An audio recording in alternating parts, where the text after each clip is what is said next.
कहा जाता है कि एक बेवकूफ़ की दोस्ती से अक्लमंद की दुश्मनी बेहतर है। कुछ ऐसा ही हमें देखने को मिला कि जब इमरान खान ने टाइगर फोर्स कन्वेंशन से ख़िताब किया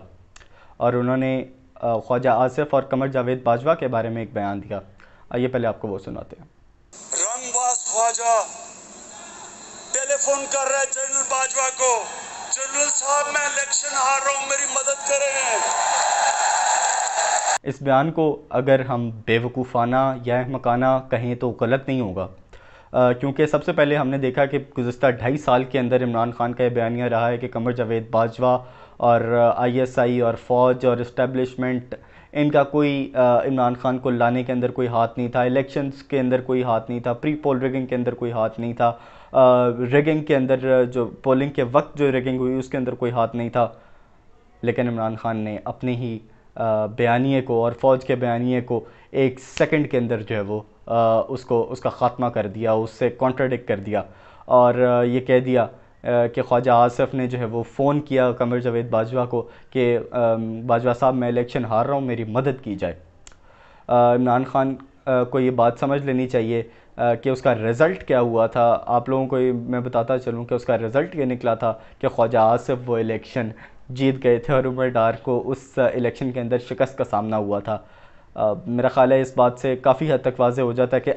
अगर हम ये बात सच मान लें कि इमरान खान जो है वो ठीक कह रहे हैं और सच कह रहे हैं, तो इसका सीधा सीधा ये मतलब हुआ कि इमरान खान फ़ौज के ऊपर ये इल्ज़ाम लगा रहे हैं कि उन्होंने अपना असर व रसूख इलेक्शन के अंदर इस्तेमाल किया और वो हावी हुए बहुत सारे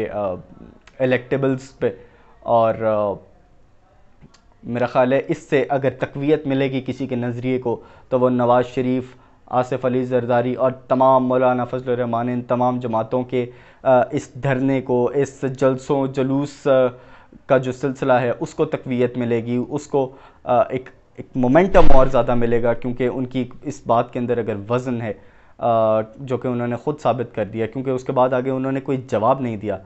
आपको एक और चीज़ सुनवाते हैं कि उन्होंने एक और बात कही उसके अंदर, ये भी सुनिए। ये जो अब आप इमरान खान देखेंगे, ये एक मुख्तलिफ इमरान खान आने लगा। इमरान खान ने कहा कि अब आप लोगों को, अपोजिशन को, एक नया इमरान खान देखने को मिलेगा। उसके बाद हम देखते हैं कि रेंजर्स के ऊपर यह इल्ज़ाम आयद होता है कि वो IG सिंध को